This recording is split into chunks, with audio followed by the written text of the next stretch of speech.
Boa noite a todos e todas. Muito obrigado pela presença de todos vocês. Obrigado, Beth Hellinger. Obrigado, Sophie. Obrigado, Milton, por iniciar com essa página que hoje nós estamos aí usufruindo, né? Essa ferramenta maravilhosa.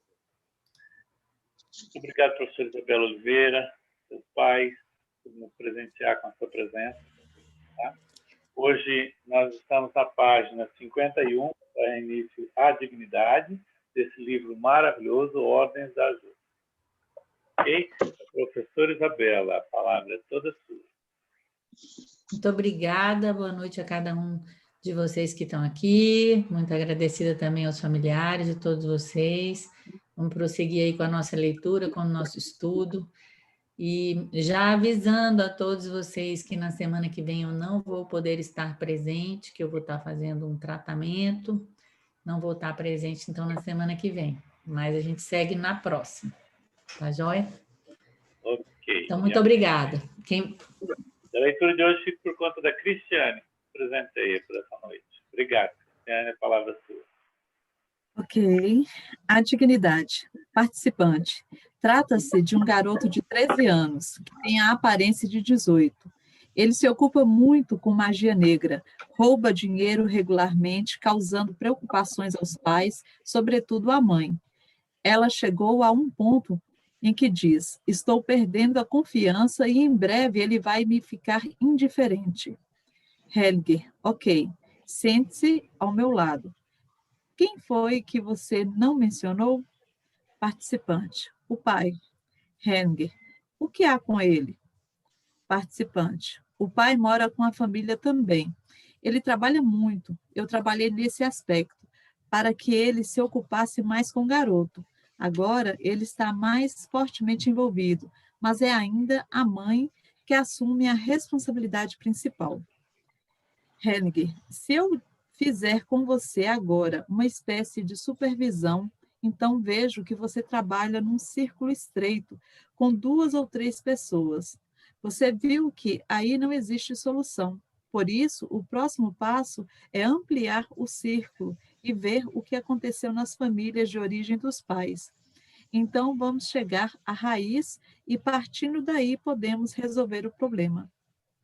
Helger, o que aconteceu? Esta é a pergunta importante. Participante, aconteceram algumas coisas. O que foi importante? Um tio do pai morreu durante a guerra, quando criança, sobre os escombros de uma casa que desabou após ter sido atingida por uma bomba. Ninguém pôde salvá-lo. Helger, quando o participante quer continuar a falar, Helger, quando o participante quer continuar a falar, não, isso basta, isso tem força, vamos colocar o tio. Hellinger escolhe representantes para o tio e para o garoto e os coloca um em frente ao outro. Hellinger, após um certo tempo, para o representante do tio. É melhor você se deitar no chão. O representante do garoto fica de olhos fechados a maior parte do tempo. Hellinger, para o participante. Havia ainda outros membros da família na casa que desabou? Participante. Acho que havia ainda uma outra criança que conseguiu se salvar. Ainda há mais coisas do lado da mãe também. Havia um tio que era deficiente mental. Na época do nazismo, a preocupação que existia era que ele fosse deportado. Hellinger, é isso. Para o representante do irmão do pai. Você pode se sentar novamente. Para o participante. Esse tio foi salvo? Participante, ele foi salvo.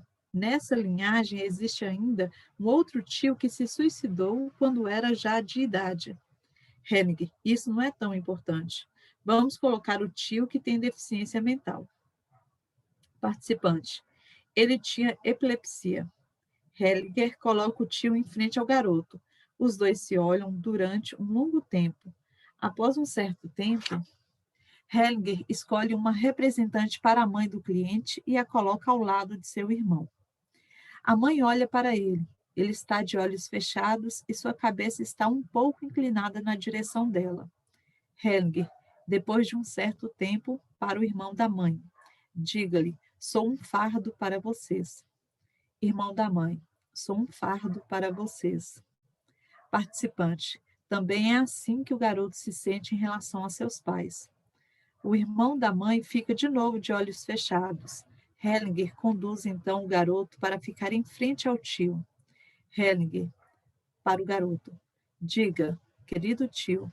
Garoto, querido tio. Hellinger o aproxima mais. A mãe estende-lhe a mão. Une os dois e se afasta um pouco. O garoto abraça o tio. Este coloca a cabeça nos ombros do garoto. Seus olhos continuam fechados e ele deixa os braços penderem. A mãe se afasta um pouco. Depois de um certo tempo, o garoto solta-se do abraço. Os dois estão um em frente ao outro. Olham-se e estendem as mãos. Então o tio fecha os olhos novamente. A mãe abaixa a cabeça durante um certo tempo e olha novamente para o irmão. Este se solta do garoto e se coloca ao lado de sua irmã. Ela o abraça firmemente de lado. De olhos fechados, coloca sua cabeça sobre os ombros dela. O garoto se afasta novamente. Hellinger, para o participante. Esta é a solução para o garoto. Está claro para você? Participante, está claro. A frase que você disse foi importante. Hellinger, apontando para a constelação. Você precisa mostrar essa imagem para ele e para a mãe. Hellinger, para o representante do garoto. Como você se sente agora? Garoto, estou bem agora. Antes tinha a sensação de que ia ficar doido da cabeça. Hellinger, exato. Para os representantes. Ok, agradeço a vocês. Menos é mais. Participante. Trata-se de um garoto de 9 anos de idade que é muito inteligente, mas não quer mais aprender. Os pais se separaram.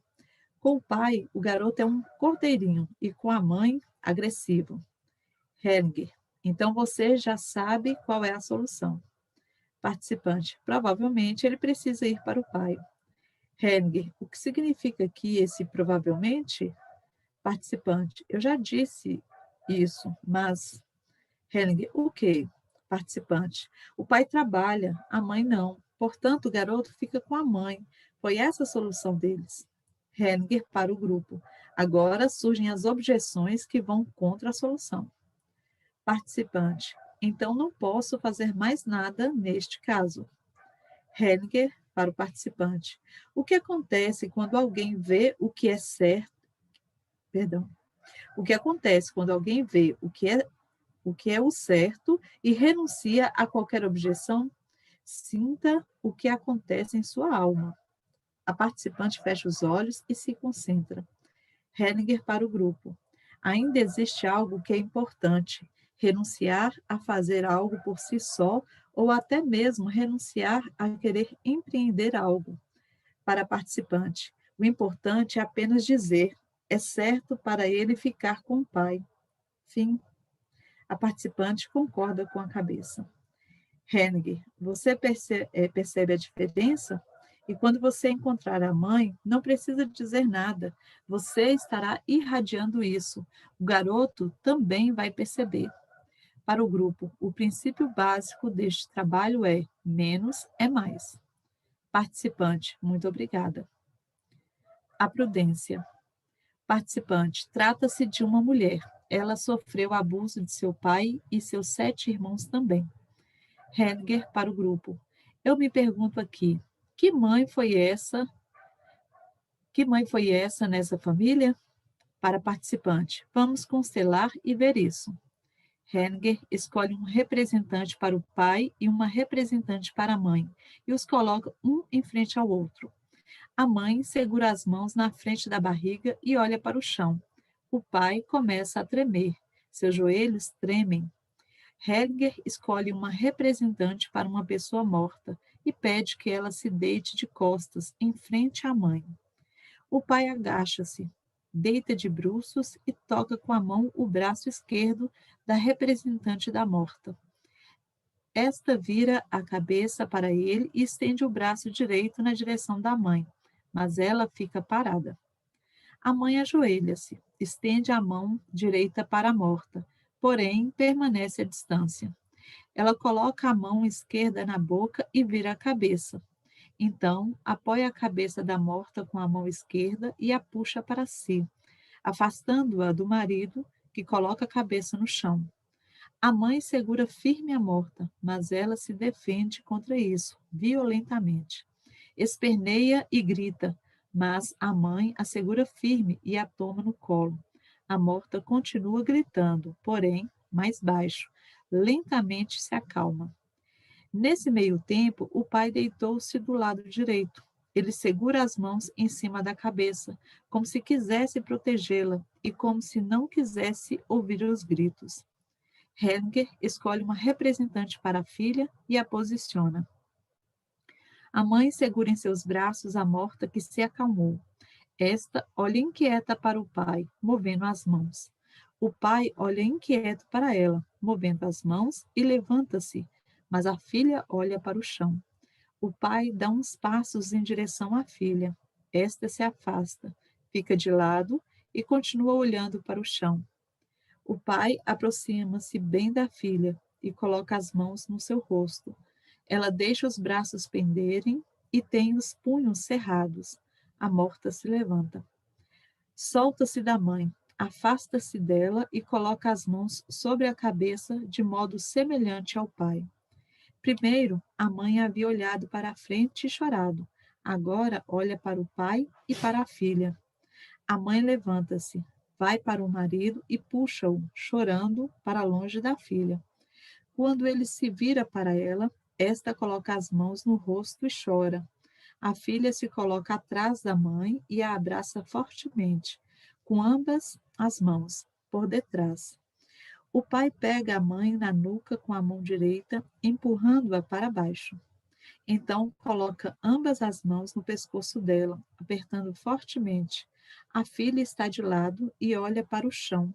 Os pais lutam, caem no chão e se agarram, virados um para o outro. A filha se retira ainda mais, e se deita também no chão, ao lado deles. A mãe olha para ela e coloca a mão sobre as suas costas. O pai deita-se de costas, assim como a mãe. Ela olha agora para a filha e se aproxima dela. Ela se ergue um pouco. Mãe e filha se olham nos olhos. A mãe olha brevemente para o marido e se vira para a filha. Esta se deita agora ao lado da mãe e ambas se abraçam intimamente. Henniger, depois de um certo tempo. Ok, foi isso. Para os representantes, agradeço a vocês todos. Henniger chama os representantes dos pais novamente. Henniger para o grupo. Quando alguém entrou em papéis tão perigosos assim, para os representantes, vocês dois se entregaram bem autenticamente, por isso precisam voltar a si mesmos. E este é o caminho. Coloquem-se um ao lado do outro e curvem-se perante as pessoas reais que vocês representaram com respeito. Os dois representantes colocam-se um ao lado do outro, colocam a mão esquerda no coração e se curvam profundamente. Hellinger, ok. Virem-se e agora sejam vocês mesmos.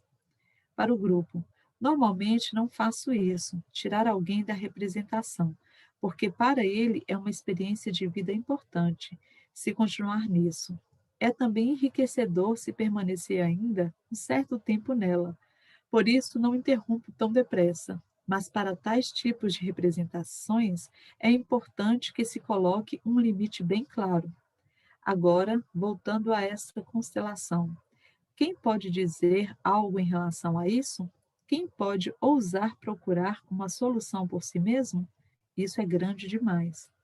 Para participante, ok? Participante, sim.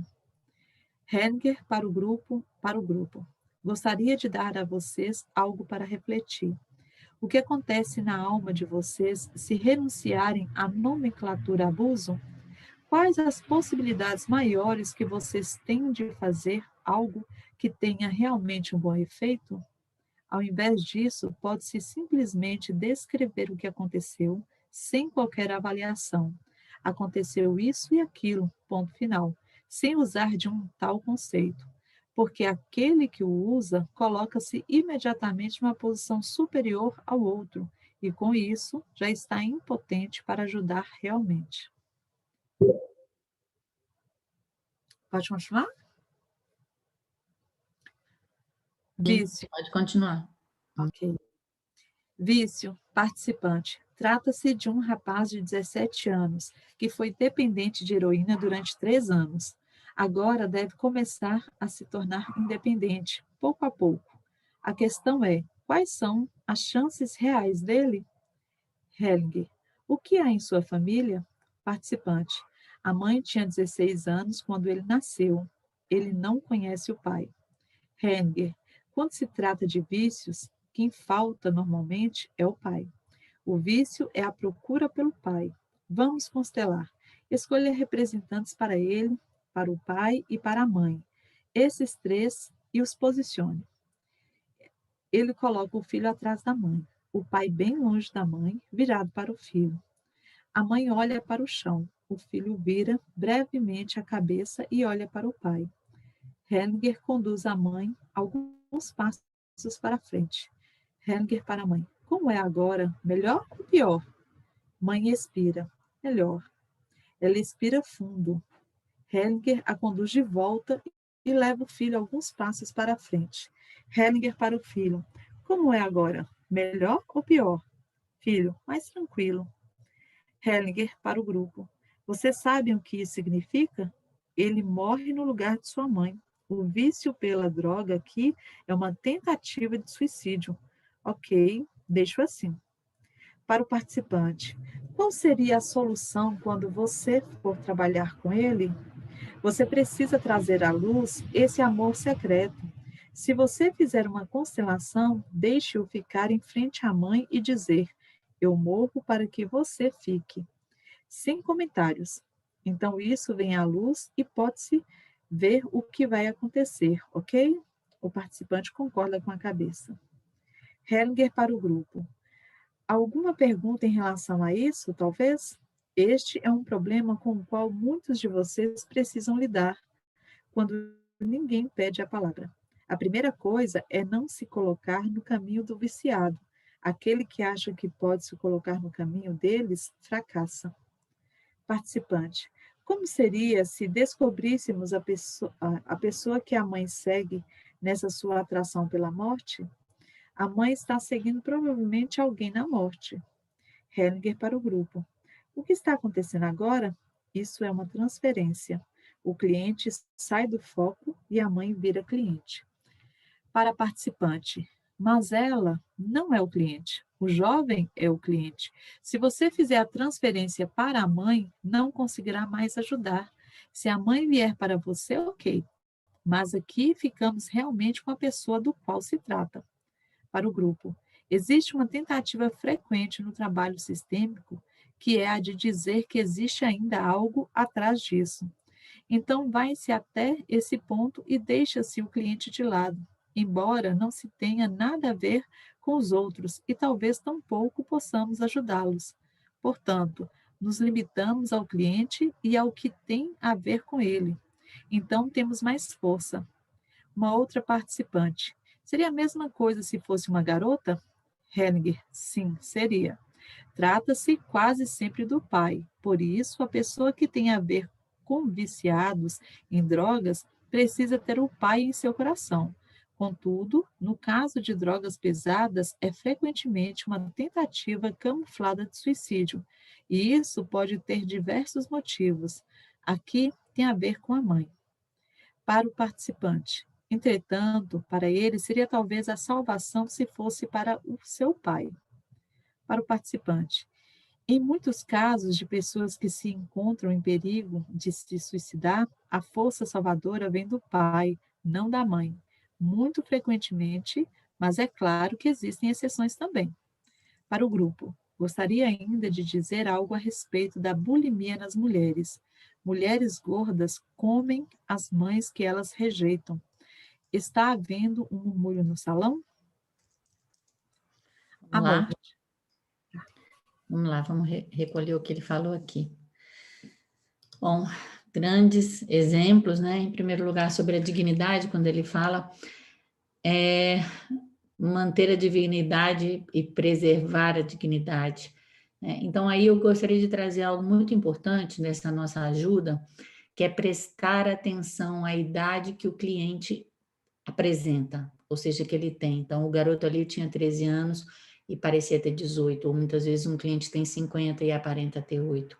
Então, essa é uma informação muito importante e algo que a gente precisa desenvolver, essa intuição, porque ela nem sempre é precisa, eu tenho que me sintonizar e perceber isso, né? Outra coisa, ampliar do círculo estreito, né, do pai, da mãe, da família atual, para poder encontrar uma outra informação, uma outra possibilidade de solução para a questão, num determinado momento, assim, na família de origem, daqueles fatos que são conhecidos, ou muitas vezes quando a gente vê nas novas constelações familiares, né, no momento que nós estamos vivendo, em vidas passadas, em experiências que nós consideramos que estão por aí na memória eterna do nosso cliente, né? E o que diferencia isso? Por exemplo, na constelação clássica, estão colocadas lá as pessoas. Depois do movimento da alma, a gente já tem o movimento dos representantes, né? E também essa ampliação da compreensão do Bert Hellinger para essas dimensões cada vez mais espirituais. Depois a gente viu no semestre passado, quando a gente estudou Olhando para a Alma das Crianças, as constelações mediais, as terapias breves, onde Bert Hellinger traz essa informação diretamente para o cliente, sem colocar nenhuma constelação, por assim dizer, a não ser essa informação que ele traz. E no caso das novas constelações familiares, a gente tem esses movimentos sem palavras, esses movimentos onde a gente não sabe do que se trata o assunto e a constelação acontece sem nenhum movimento. E quando a gente começa a ter essa descoberta desses registros da memória eterna, por exemplo, um momento marcante é quando a Sofia ela começa a perceber, né, que existem informações que não estão presentes ali, né, naquela memória que vem da transgeracionalidade, né? Então, por exemplo, ela cita um exemplo de uma pessoa que estava sentada, que ela tinha câncer na garganta, puxa o crachá dela, ela puxa o crachá, ou seja, não coloca nenhuma formação de constelação familiar, e a pessoa se sentia melhor enforcada. Então, ela corta aquele crachá, seminários depois, e esse foi o trabalho que foi realizado, seminários depois ela volta dizendo que tinha se curado, não só ela, mas todas as mulheres da família que tinham esse problema de câncer na tireoide. Então, isso é o que significa a gente ampliar o nosso olhar do círculo estreito da família para dimensões mais amplas, e esse é todo o nosso trabalho. No caso desse exemplo especificamente, havia uma transferência desse fato trágico que aconteceu com o filho, e aí eu chamo a atenção para vocês o processo de desidentificação. Como é que é o processo de desidentificação? O menino estava lá identificado com o tio, então ele olha para o tio, ele ao mesmo tempo abraça o tio, ele se toma esse tio, mas ao mesmo tempo tem um soltar, né? E de que maneira, muitas vezes, pensamentos loucos, comportamentos loucos, têm a ver com essa identificação que acontece profundamente dentro da alma, né, de uma pessoa com outra pessoa. E então, o nosso trabalho, de uma certa maneira, tem a ver com isso, ou seja, conduzir esse cliente para essa desidentificação. No próximo exemplo, né, que é menos é mais, esse garoto que não quer aprender, vocês sabem muito bem que é uma situação muito comum, e ele está o quê? Agressivo com a mãe, cordeirinho com o pai, eu não me lembro exatamente quantos anos esse garoto tinha, mas é uma situação muito frequente dentro da adolescência, com pais separados, né? E qual é o grande aprendizado aqui enquanto consteladores? De que maneira nós, como ajudantes, né, quando a gente coloca alguma objeção, aí no caso uma objeção prática, mas a mãe do menino que trabalha, o pai do menino trabalha, a mãe que fica com o menino, quer dizer, quando a gente percebe qual é a solução, mas coloca uma objeção, enfraquecemos tanto o cliente como a possibilidade, né, do sistema como um todo encontrar essa solução. Então, a importância de se renunciar às objeções e perceber essas objeções também junto ao cliente, como a gente já falou aqui muitas vezes, né, que sempre se revelam com esse mas. mas, né? Então, além das objeções, que a gente precisa prestar atenção em nós mesmos, prestar atenção no cliente, é a ideia da renúncia, né? É a renunciar a querer ajudar, a renunciar a querer fazer algo, renunciar a entender aquilo que está acontecendo.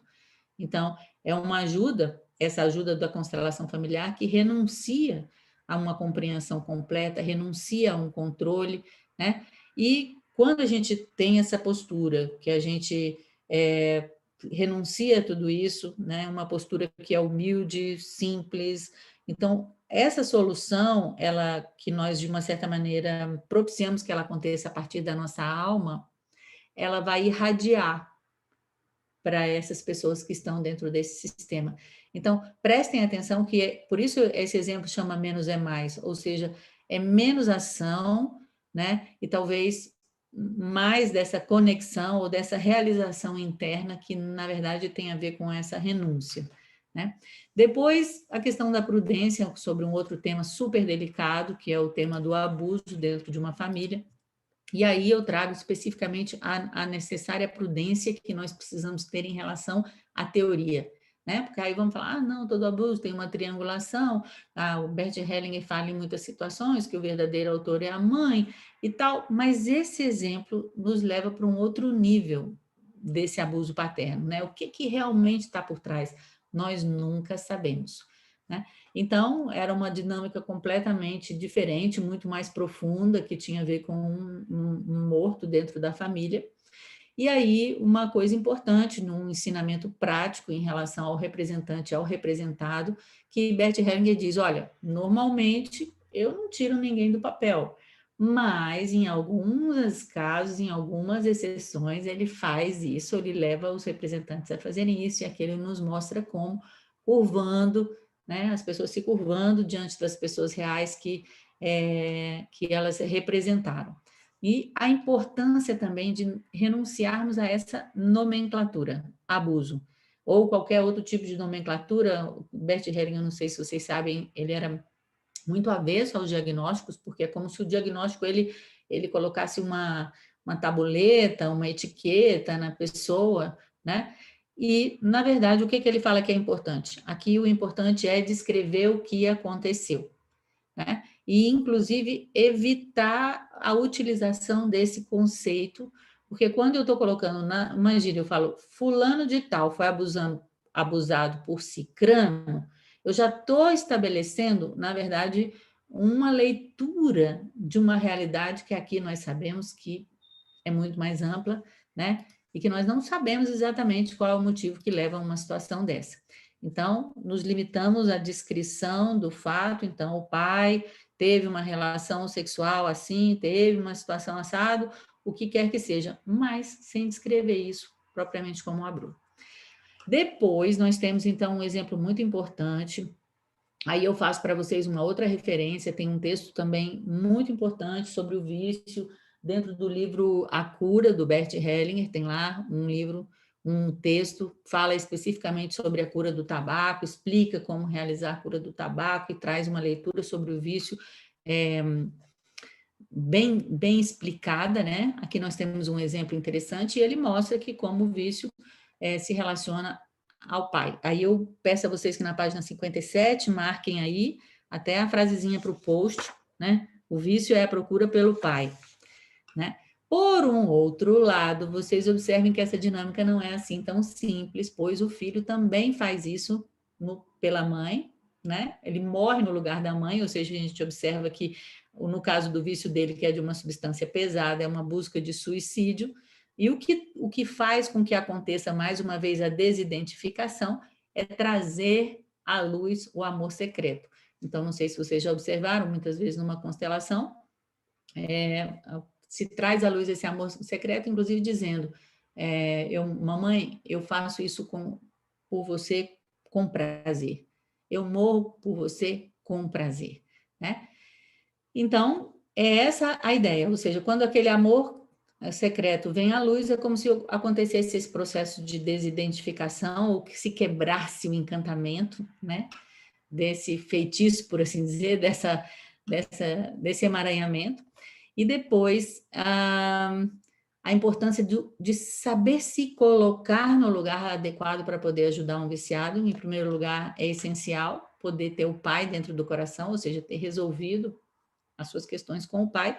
Por isso, muitas vezes também se diz que é muito melhor um homem para ajudar um viciado do que uma mulher, porque esse é mais natural, às vezes, para os homens, isso não é sempre, né? E aqui, no caso, de uma certa maneira, também evitar, procurar, por exemplo, a quem é que essa mãe está querendo seguir, ou quem é que a mãe está querendo seguir para querer morrer. Porque senão o que acontece? Quando eu quero entrar dentro da história da mãe, eu vou tirar o foco daquele que é o meu cliente verdadeiramente. Então, eu tenho que saber trabalhar ou me restringir ao meu cliente, né? E evitar o que isso que o Bert Hellinger chama de uma tentação sistêmica e procurar o que está atrás do que tem dentro da mãe ou da história da mãe, né? Então, a gente se limita ao cliente e aquilo que acontece com ele, aí nós temos, então, mais força. E, por fim, Bert Hellinger mostra, né, que esse perigo de se suicidar, né, ele muitas vezes, para que o cliente possa se manter na vida, ele precisa da força do pai. E uma orientação para as mulheres gordas, né, que comem a mãe, como é que ele coloca aqui? Comem as mães que elas rejeitam. E aí ele ainda termina fazendo uma piadinha. Está havendo um murmúrio no salão? Né? Que, afinal de contas, todos nós sempre precisamos melhorar nossos relacionamentos com o pai e as mães, mas reconhecer isso, e ainda mais dessa maneira tão gritante, é forte. Então, alguém tem mais algum comentário, alguma pergunta? Desculpa, posso te perguntar uma coisa? Eu estou com a primeira edição e não estou na mesma página. Você talvez saberia qual seria a página para a primeira edição? Na primeira edição eu não sei, mas eu posso dizer qual é a edição que nós estamos aqui, né? A primeira edição, não sei. Qual é a edição que a gente então. está? Tudo bem, não tem problema. Eu só ouço daí. Mas talvez alguém tenha o livro também na primeira edição e possa te ajudar.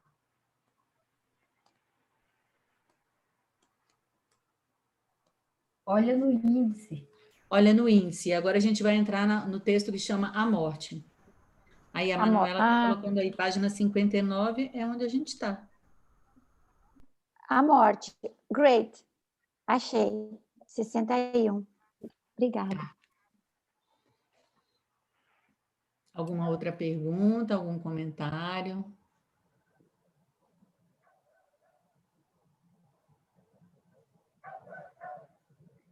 Grandes ensinamentos, né? Para a nossa prática como ajudantes, como consteladores. Eu acho que se eu estivesse fazendo um curso tradicional com vocês, eu acho que eu ia pedir assim, depois que a gente terminasse de ler esse livro, tipo, todos os aprendizados que nós tivemos aqui para o trabalho do ajudante com a constelação familiar. Entendeu? A gente poder fazer tipo um resumo disso, da postura, do tipo de atenção que tem que dar para o cliente, do local do lugar que tem que ter. Ou seja, esse livro é uma obra-prima. Ok, podemos prosseguir então com a leitura. Okay. Tá, aqui tem. Pode começar? Sim. A Morte. Participante. Trata-se de um homem de 35 anos. Há 5 anos atrás, fraturou o pescoço. Está sob respiração artificial. Ele é paraplégico e recusa qualquer contato com a família. Afasta também as pessoas que estão ao seu redor e que se aproximam dele. Vive em uma casa de tratamento onde recebe cuidados especiais. Hellinger. Ok, isso basta. Hellinger escolhe um representante para o cliente e uma representante para a morte e os posiciona. O cliente olha para frente. A morte está um pouco distante dele, à sua direita. O cliente oscila, então vira a cabeça para o lado direito e olha para o chão. Ele se ajoelha e olha para a representante da morte. Esta lhe estende as mãos. Então ele olha novamente para o lado direito e para o chão. Hellinger coloca na frente dele um homem deitado de costas. O cliente se dirige a ele. Hellinger para o grupo. Ele não está olhando para a morte, mas para um morto. O cliente coloca a cabeça no peito do morto. Depois de um certo tempo, deita-se de bruços, com a cabeça ainda no peito do morto. Este coloca a mão esquerda na sua cabeça. A representante da morte se afasta. Hellinger para o participante. Você precisa deixá-lo partir para onde ele se sente atraído, ok? Participante, sim. Hellinger para os representantes. Agradeço a vocês todos. Para o grupo. Algumas pessoas se interpõem no caminho dos movimentos profundos da alma em direção à morte, querendo solucionar o que é supostamente importante. Está-se em sintonia com o destino do outro. Estando nessa sintonia, pode-se ajudá-lo. Para o participante, se você estiver em sintonia com o destino dele, não precisa dizer absolutamente nada. Então, tudo estará mudado e você estará na sua força, ok? O participante concorda com a cabeça. Depressão, a solução a partir de uma conquista pessoal. Participante, trata-se de uma paciente de 34 anos de idade que cria sozinha o seu filho de 6 anos e que começou com depressão há 2 anos atrás. Ela diz, não sei por que estou tão triste, não consigo explicar isso. Esse é o problema. Hellinger, a depressão não é tristeza, a depressão é um vazio. Portanto, aqui está faltando algo. Vamos posicioná-la. Hellinger escolhe uma representante para a cliente e a posiciona. A cliente olha fixamente para a frente. Depois de um certo tempo, levanta os ombros, faz com eles um movimento de rotação e olha novamente para a frente. Hellinger escolhe um representante para o pai e coloca-o na frente dela. A cliente dá uns passos para a frente e fica parada, de pernas abertas, com as mãos atrás das costas. Depois de um certo tempo, estende a mão direita para o pai. Ao ver que ele não reage, retira a mão e olha para o chão. Então, olha novamente para ele. Hellinger para o grupo. O pai não se deixa seduzir. Depois de um certo tempo, a cliente olha novamente para o chão e dá alguns passos para trás. As suas mãos estão novamente atrás, nas costas. Hellinger para o grupo. A isso denominamos afundar-se na depressão. Para a participante, sai-se de uma depressão através de um trabalho pessoal. Para a representante da cliente, e você já sabe muito bem o que deve ser feito. Hellinger a conduz alguns passos para frente em direção ao pai. Então ela vai rapidamente para ele, mas ele sinaliza com as mãos, devagar, não tão depressa. Hellinger para a cliente. Ajoelhe-se e curve-se profundamente. Ela se ajoelha, senta-se nos calcanhares, cruzando os braços para trás. Hellinger. Curve-se com as mãos estendidas e as palmas para cima. Ela curva-se e estende as mãos para o pai. Hellinger. Seria melhor ainda se você se deitasse de bruços. Deite-se de bruços. Ela se deita de bruços e estende as mãos para o pai, com as palmas para cima. O pai dá um pequeno passo em direção a ela. Hellinger para o grupo. Desenvolvemos também depressão quando fizemos algo para o pai ou para a mãe. Então, não podemos mais ir até eles sem nos tornarmos pequenos, primeiro. O pai curva-se para ela, pega suas mãos, levantando-a. Ela levanta-se, ele puxa-a para si, pressiona a cabeça dela no seu ombro e a abraça como o forte. Ela coloca o braço ao seu redor. Depois de um certo tempo, ele também coloca a cabeça dela no outro ombro. Hellinger para a participante. Só se sai da depressão pagando-se um preço, e esse preço é a humildade. Ficou claro aqui. Não precisamos saber dos detalhes. Para os representantes. Ok, foi isso. Agradeço a vocês dois. Para o grupo. Em relação à depressão, podemos ver que um ou ambos os pais foram rejeitados ou que o acesso a um dos dois está impedido, não importa quais sejam as razões. Quando um movimento precoce em direção ao pai ou à mãe foi interrompido, isto causa uma dor profunda. Então, precisamos atravessar por essa dor e levar o movimento interrompido ao seu fim. Para a participante, provavelmente é o caso dela. Para o grupo, gostaria de acrescentar algo ainda. Com relação aos pais, existe um deslocamento estranho, isto é, saímos do essencial e vamos para aquilo que é de menor importância. Frequentemente, o que não fica à vista é a vida. Olhamos mais para o supérfluo. Entretanto, para a vida, esses pais são insubstituíveis e perfeitos, sem defeitos. O terapeuta ou ajudante deve ter isso em seu campo de visão. Se tiver, todos os pais serão grandes para ele, e ele pode honrá-los sem restrições.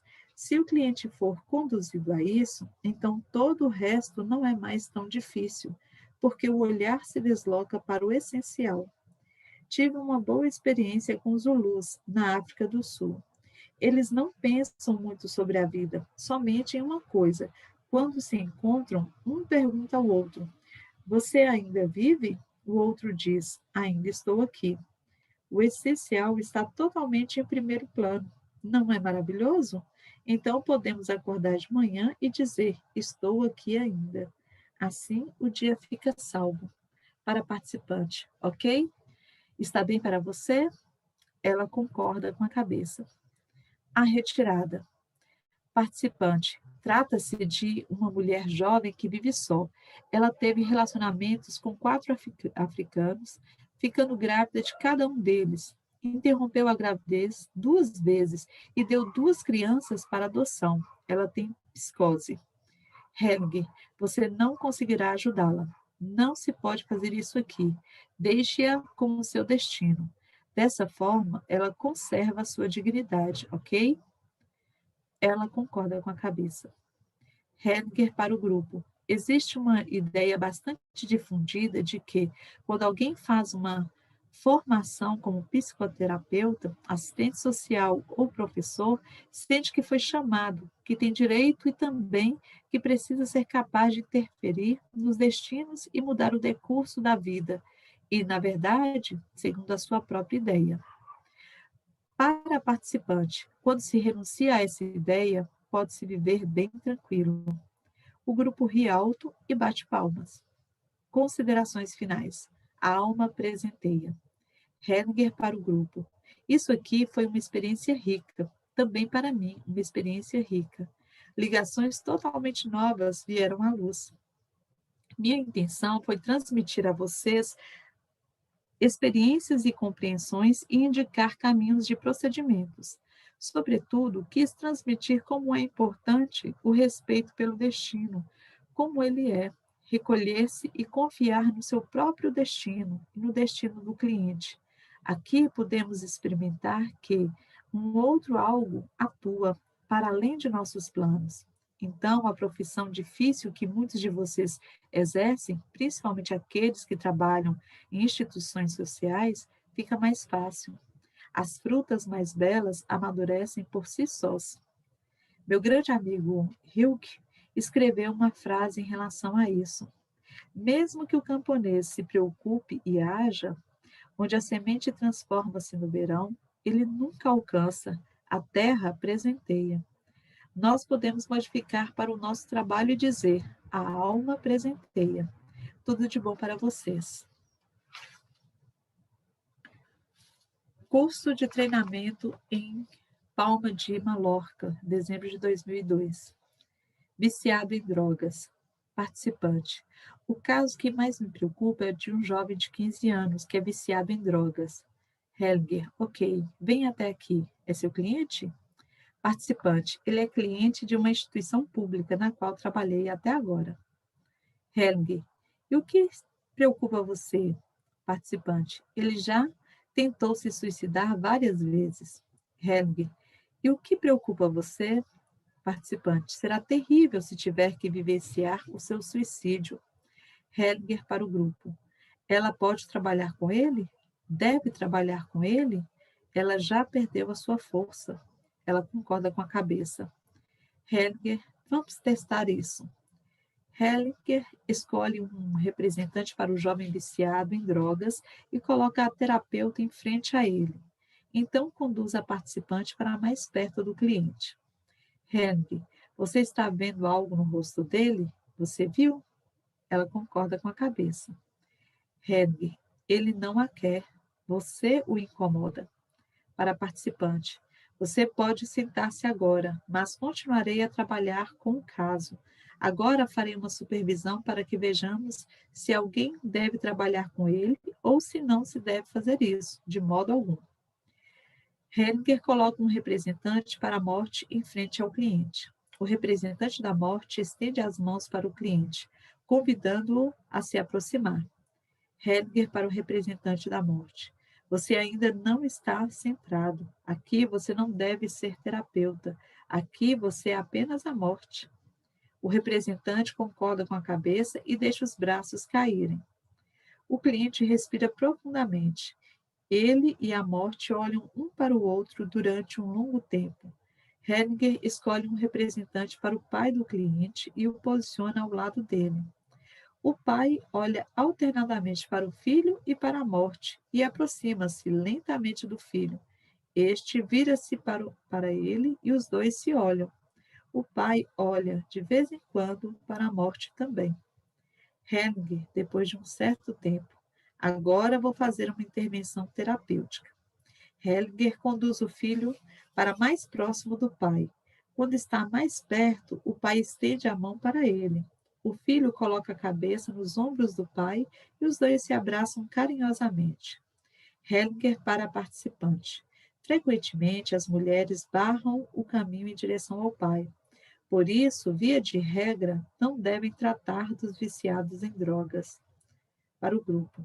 O vício em drogas encontra-se, sobretudo, naqueles cujo acesso ao pai está vetado, e, de fato, pela mãe. Esse é o padrão básico. Quando uma mulher trata de viciados em drogas, faz muitas vezes a mesma coisa. Ela coloca-se no caminho e impede o acesso ao pai. Somente uma mulher que respeita o pai e respeita os homens deve trabalhar com viciados em drogas. Portanto, esta aqui é uma forma de vício pela droga. Mas existe uma outra. Neste caso, o vício pela droga é uma espécie de suicídio. Contudo, pode também ter uma outra causa, por exemplo, que um viciado em drogas queira morrer no lugar de um outro, por expiação. A droga é o que está faltando. Normalmente é o pai que está faltando. Isso vale tanto para garotas quanto para garotos. Para o representante do filho. Como foi para você? Filho, muito bem. Tive a imagem de que atrás de mim está uma mulher zangada. Acho que era a mãe que estava olhando. Hellinger, sim, exato. Para os representantes, agradeço a todos vocês. Outra participante, também trabalho num centro para viciados em drogas. O que você disse me tocou. Hellinger, bom. Psicose, maníaco-depressiva. Antes da gente passar para a psicose, vamos ver esses 3 exemplos, né? Porque estão reforçando coisas que a gente já percebeu aqui. Porque a gente já viu, na verdade, 4 exemplos, né? A morte. Então, a ideia do paraplégico, que quer morrer, que afasta as pessoas de uma certa maneira de si, e a diferença entre o que significa, dentro de uma constelação familiar, olhar para a morte e olhar para um morto.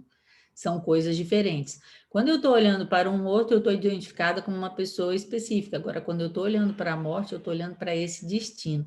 Então, a importância de nós, como consteladores, deixar o cliente seguir para onde ele se sente atraído, quer dizer, não se interpor nesse caminho que a pessoa tem, que todos nós, de uma certa maneira, temos em relação à morte, e nesse sentido, estar em sintonia com o destino dele. Ele ganha muita força. Eu me lembro uma vez, uma constelação que o Bert Hellinger fez na Espanha, de uma mulher que ela estava tremendo muito e ela estava na fase terminal.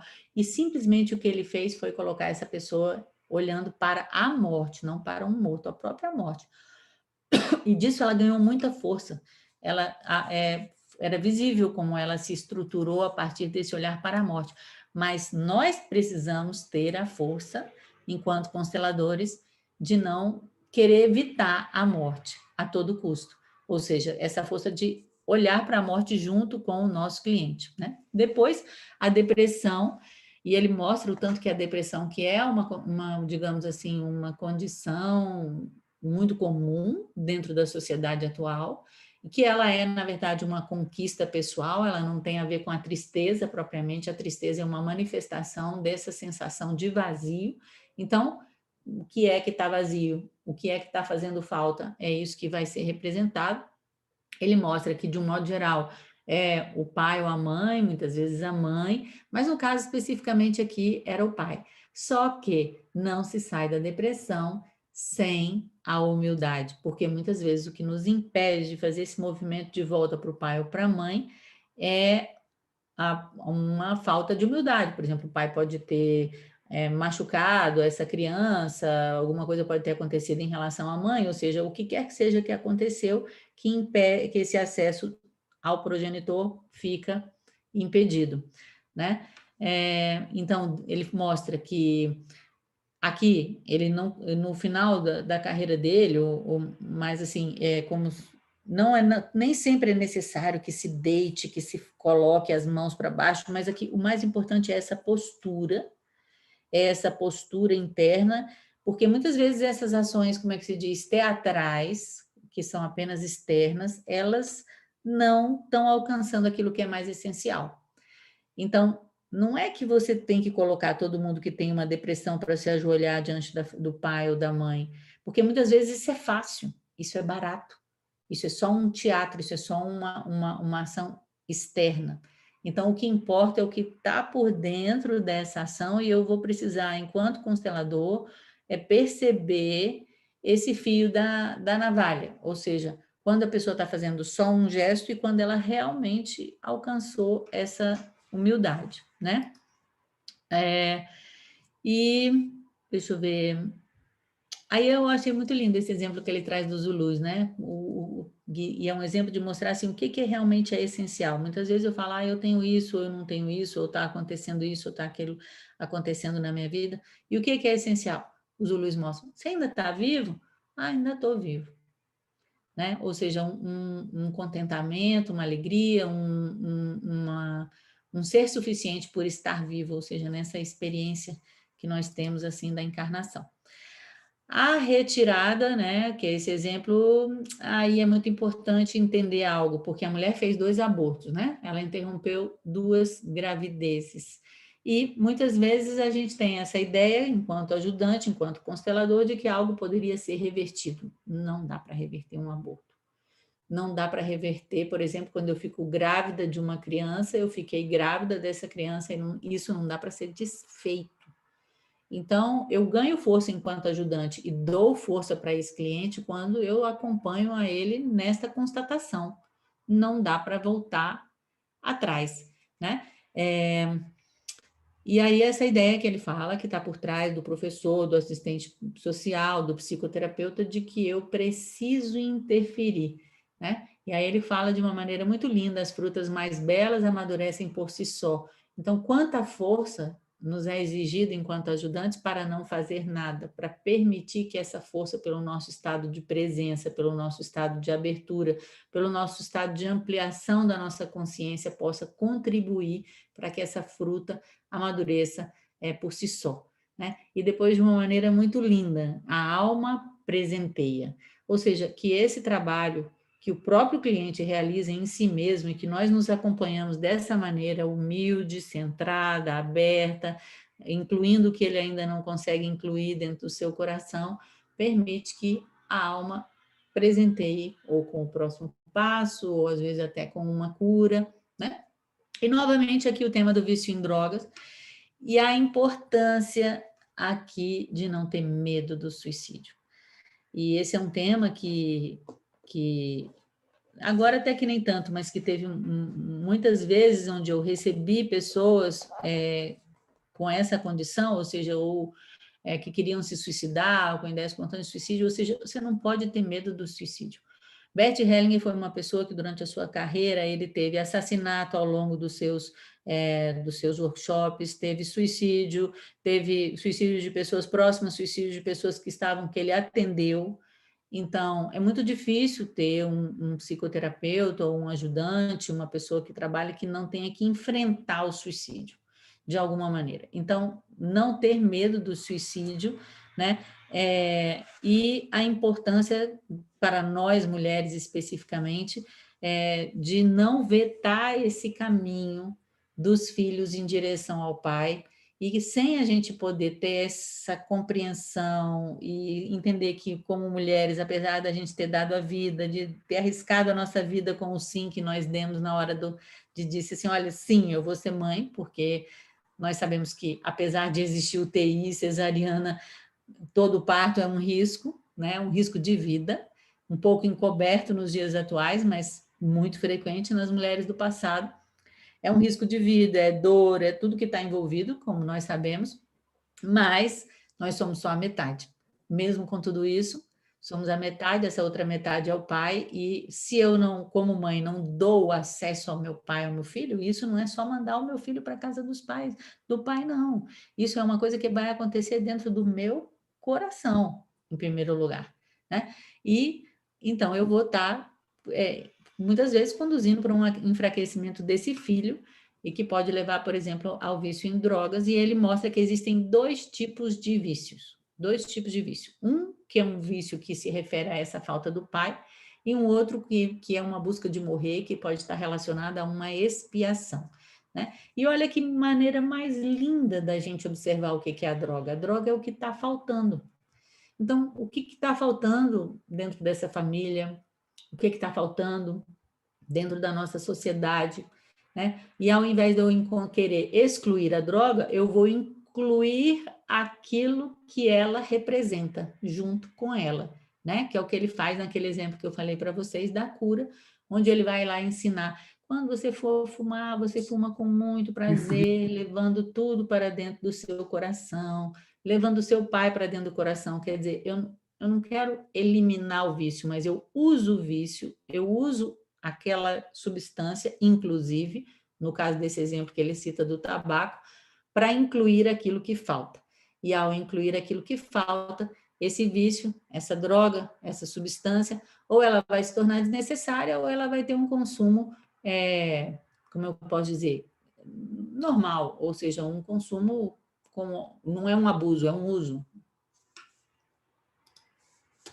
Alguma pergunta? Alguma dúvida? Algum comentário? No chat tem algumas perguntas, tá? Ah, tá. O cigarro também é a mesma coisa que a droga, Mariana. O cigarro, o tabaco é a droga mais aditiva quimicamente. De todas as drogas, você pode pensar, puxa, professora, mas é mais aditiva que a heroína? É mais aditiva que a heroína, em termos de química, tá? E isso, assim, já tem... Eu até estava comentando hoje, né, que hoje a gente está tendo uma polêmica grande sobre a utilização medicinal da cannabis, e eu tenho um mestrado, um doutorado e um pós-doutorado nesse assunto, que depois, com calma, eu quero compartilhar um pouco do que eu sei. Mas o cigarro, o tabaco, é a droga mais aditiva quimicamente que existe. E o exemplo que ele dá no livro, e o Bert Hellinger foi um fumante durante a guerra, ele foi fumante, então ele conhece muito bem o que é o vício do cigarro, pela sua própria experiência.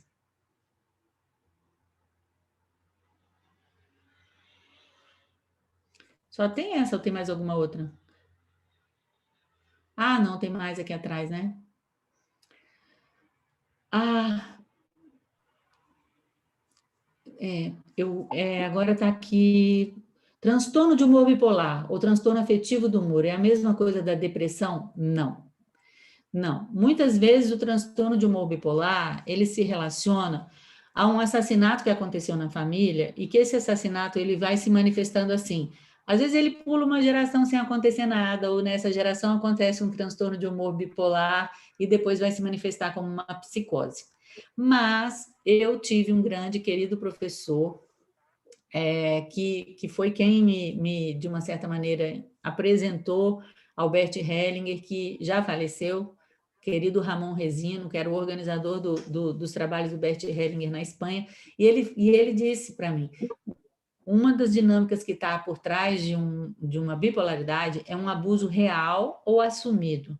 Ou seja, continua sendo a dinâmica vítima e perpetrador, né? Não necessariamente a dinâmica que está dentro do assassinato, mas isso é muito importante como constatação, né? Eu não sei se isso tem dentro do livro especificamente do Bert Hellinger, eu não me lembro de ter visto. O que eu falei em relação à bipolaridade, por exemplo, como uma primeira expressão de um assassinato, eu também já vi o Renato comentando. Então, são compreensões que a gente vai juntando, né, da nossa trajetória enquanto alunos e com os nossos professores. A mãe pode impedir o pai ir conscientemente ou inconscientemente, a Josiane colocou. Olha, muitas vezes pode ser inconscientemente, e às vezes conscientemente. Agora, você imagina, conscientemente eu impedir meu filho de ir para o pai, depois de saber tudo isso, já complica. Então, por isso, muitas vezes, o nosso trabalho enquanto consteladores, mais do que você colocar uma constelação e fazer muitos movimentos, é trazer à luz. Trazer à luz. Quando você traz uma coisa à luz, já não tem mais volta. Às vezes, pessoas que são muito resistentes a uma constelação, numa conversa, quando a pessoa pergunta, ou quando a pessoa se interessa por saber algo, e você apenas traz à luz algo, isso já é suficiente para dar início a um movimento dentro da alma dessa pessoa. Posso te dizer porque eu perguntei? Uhum. Então, porque eu percebi que eu acredito que eu estava fazendo isso, e quando eu me dei conta, eu me assustei e quis descobrir como reverter isso, mas eu acho que é uma coisa que é com o tempo, não é uma coisa mágica, né? E não sei, você pode me dizer melhor. Olha, eu não sei bem o que você chama de mágica, mas eu digo para você o que eu compreendo em relação ao milagre. O milagre é uma mudança de percepção. Uma mudança de percepção radical sobre algo, né? Então, assim, milagres acontecem? Sim, milagres acontecem, né? Tanto que quando a gente vai olhar o caminho do budismo, você tem um caminho que é o caminho longo, tem um caminho tal, mas tem um caminho que é tudo muda num estalar de dedos, que é o Dzogchen, né? Ou seja, tudo pode mudar num estalar de dedos. Então, quem sou eu para dizer que não acontece essa mágica ou que não acontece esse milagre, né? Então, também tem essa ideia de que eu tenho que trabalhar, que as coisas não são assim, que as coisas são demoradas. Não sei. Então, isso eu acho que... Gostei muito da tua resposta. Muito linda. Eu acho que a gente só vive no agora, e a cada agora nós temos uma oportunidade. Se você mudou de percepção uma vez, isso também já tem o seu efeito, já está em movimento. Tem que ir seguindo, né? Quem sou eu para dizer se não acontece de uma hora para outra? Aí a Mariana está perguntando, tem como tratar o transtorno bipolar? Estava falando em psicose. Bom, nós vamos entrar agora na psicose, vamos ver se ainda dá tempo, a gente lê pelo menos a psicose maníaco-depressiva. Olha, como é que a gente pode dizer? A gente não trata nada com constelação. Professor... Né? Alguém perguntou aqui, alguém queria falar? A pergunta da Inês ali em cima ainda. Professora Isabela, com relação... Sim, pode perguntar. Com relação ao amor interrompido, ele é somente a mãe ou tem o pai também? Porque no sentido da mãe, vamos dizer, a mãe, quando uma criança é separada precocemente, né, dela, existe prejuízos bastante consideráveis, né? Mas essa questão do, digamos até de nomenclatura, amor interrompido, é só com a mãe ou em função de a mãe não permitir o contato com o pai, causaria um trauma e que também se denomina amor interrompido? Então, essa é uma ótima pergunta e eu vou dizer o que a própria Sophie Hellinger uma vez me disse. Ela me disse, olha, eu não conheço amor interrompido que não seja amor interrompido em relação à mãe. Mas quando a gente vai na literatura, a gente vai ver, e por exemplo, assim, até uma vez eu conversei especificamente sobre isso com o professor Wolfgang, ele falando que na compreensão dele havia, e às vezes quando a gente lê o Bert Hellinger, a gente também percebe isso. Né? Então, o que eu posso te dizer? Eu posso te dizer o que eu aprendi. Né? No caso da compreensão da Sophie Hellinger, esse é um movimento especificamente em relação à mãe. Agora, eu considero que, ampliando o conceito, nós podemos incluir o pai, né, nessa perspectiva. Eu acho que é o máximo que eu posso te dar de resposta, citar as fontes. E agora a pergunta... Obrigada. De nada. Terminou? Faltou alguém que eu pulei lá atrás? Acredito que não. Eu estava falando de transtorno bipolar sem psicose. O que eu estou tentando te mostrar é que o transtorno bipolar muitas vezes é uma pré-psicose transgeracional. Ou seja, que o transtorno bipolar numa outra geração, muitas vezes ele vai se revelar como uma psicose. Né? Mas, por um outro lado, é aquilo que eu falei, eu também não vou deixar de citar as fontes. Eu iria atrás da possibilidade de um abuso real ou assumido. E real ou assumido, veja bem, pode ser segredado. Então, a gente não sabe exatamente. E aí, da minha própria experiência, isso pode ser muito forte.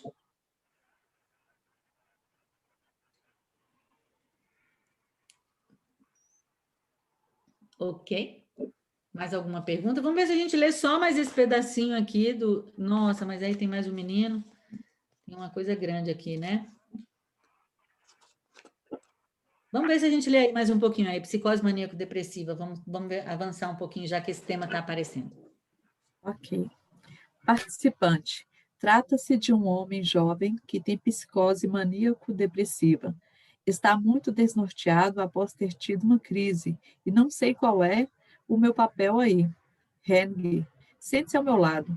Qual é a idade do homem? Participante, 35. Henry, o que você sabe sobre sua infância?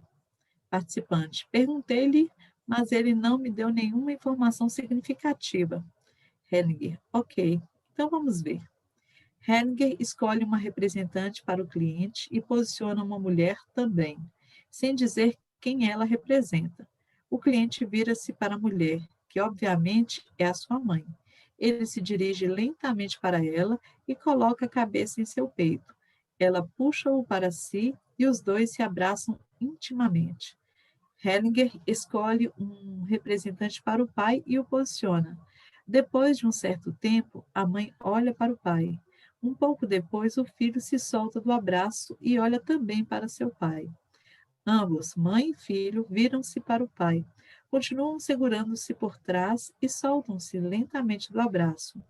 Hellinger conduz o cliente para trás do pai, de forma que a mãe e o pai ficam agora sozinhos, um em frente ao outro. Hellinger para o cliente. Como você está agora? Cliente, melhor. Hellinger para os representantes. Podemos interromper aqui. Para a participante. Frank Rupert chamou a minha atenção para o fato de que, segundo as suas experiências em relação ao distúrbio maníaco-depressivo, existe muitas vezes um incesto. Pode-se ver isso aqui. Não eram mãe e filho. Ela o seduziu.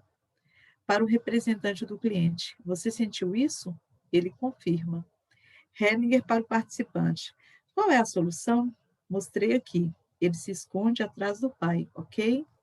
O participante concorda com a cabeça. Hellinger para o grupo. Um rapaz com uma mãe assim precisa mesmo enlouquecer. Menino psicótico. Participante. Trata-se de um menino de 7 anos que é psicótico. A criança não fala. Hellinger, sente-se ao meu lado. Para a participante. Ele é psicótico ou autista? Participante, psicótico. Hellinger, como isso se mostra? Participante. Quando está brincando, existe uma tendência para separação e dispersão. Hedger, como isso se mostra? Participante. Ele quer falar, mas a fala não é estruturada. Hedger. Quem está confusa? Você. É você que não consegue descrever claramente o que está acontecendo. Eu lhe perguntei 2 vezes e você não me respondeu claramente. Não tenho imagem alguma. Portanto, o que ele faz quando mostra que é psicótico? Participante. Ele anda para trás. Até 2 anos atrás. Tinha crises epiléticas sem uma razão orgânica. Acho que existe um pano de fundo sistêmico do lado da mãe. Hedger para o grupo. Agora está mais claro. Em primeiro lugar, gostaria de descobrir se trata do lado materno ou do paterno. Quando alguém diz que se trata do lado materno, está frequentemente na pista errada. Nesse caso, é preciso ser prudente. Então, por prudência, vou sempre para o outro lado. Para participante, pode ser que você esteja na pista certa, por isso vou testar. É um teste bem simples. Pode-se ver isso imediatamente. Pega-se apenas um homem para o pai e uma mulher para a mãe. Então veremos como se comportam. Hedger escolhe um homem e uma mulher e os coloca. O homem e a mulher se olham. Ela está aberta e ele sombrio. Hedger para a participante. De que lado é? É do lado dele. Para os representantes. Ok, esse foi o teste. Vocês podem sentar-se novamente. Para a participante. Agora podemos trabalhar. Este foi somente um teste para mostrar onde começaremos. Participante. Aconteceu algo importante com a mãe, mas não sei se devo falar isso aqui. Hedger, diga. Participante. A mãe foi abusada muitas vezes pelo tio quando era criança. Hedger, isso não é importante aqui. Hedger escolhe o mesmo representante para o pai e o posiciona. O pai respira com dificuldade. Curva-se um pouco para a frente, segura o seu braço direito e recua, dando pequenos passos, curvando-se muitas vezes para a frente e olhando intensamente para um ponto. Hedger para o grupo. Agora pode-se ver quem na família vai para trás.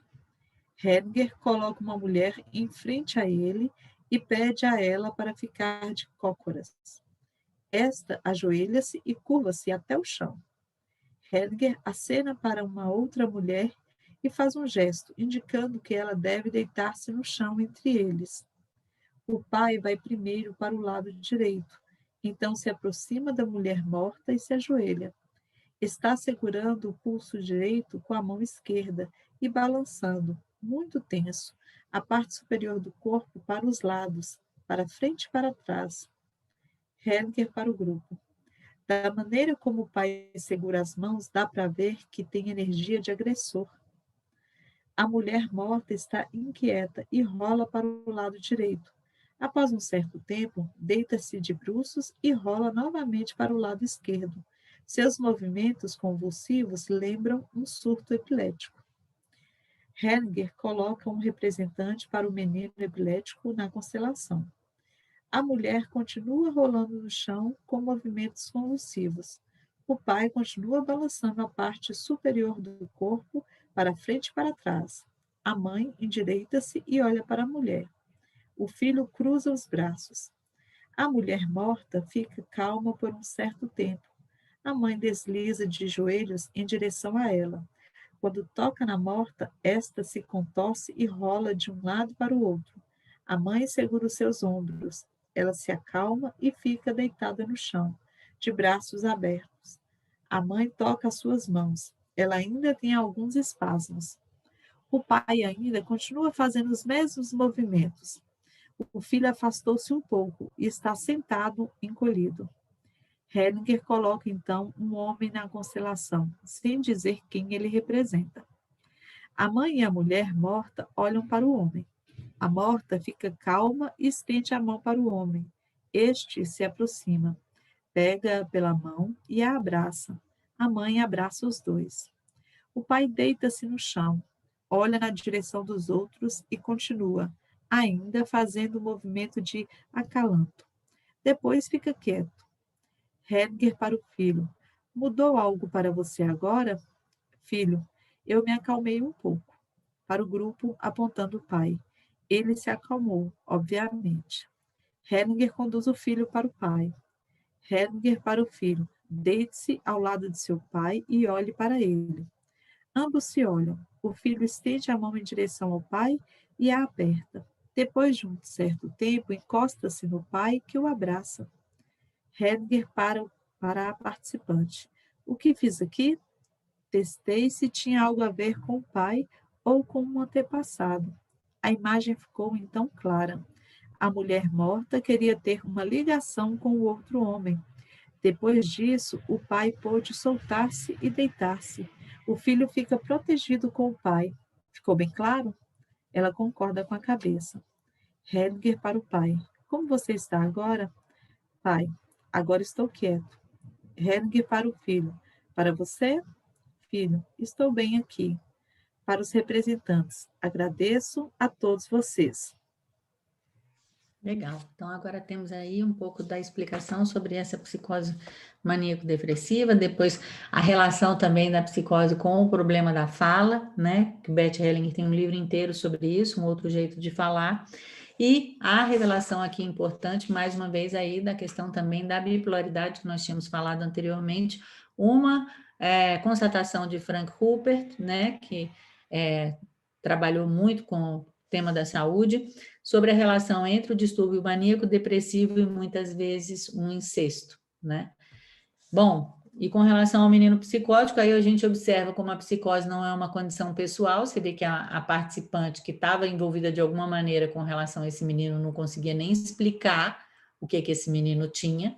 Então, Beth Hellinger não considera a psicose uma doença, ela é uma condição sistêmica que o sistema apresenta devido a esse assassinato que aconteceu. E aqui, importante de procedimento, testar de onde vem a origem disso, que pode ser do pai ou da mãe, apesar de que muito mais frequentemente é da mãe.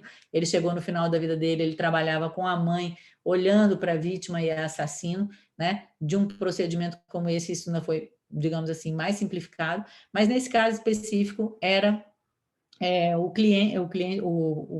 era o pai, e não apenas era o pai, mas tinha a ver com algo muito maior, ou seja, a importância da gente permitir também que apareça essa ligação que vem com um antepassado.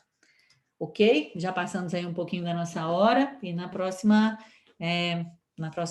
aula, como eu disse para vocês, eu não posso estar na próxima semana, e a gente se vê daqui a 15 dias, e agradeço aí a todos pela presença, participação. Mais alguma palavra, Geraldo? Não, somente agradecer mesmo a presença de todos, agradecer a Cristiane pela maravilhosa leitura que nos presenteou hoje. Professora Isabela, mais uma vez, muito obrigado.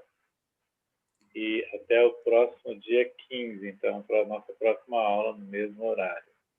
Isso. E nosso grupinho está crescendo, vamos divulgar, quem sabe a gente tem mais contribuições, mais colaborações. Eu fico muito feliz com a presença de todos vocês, especialmente as perguntas e os comentários. Tchau, boa noite. Obrigada, tchau. Deus, boa noite.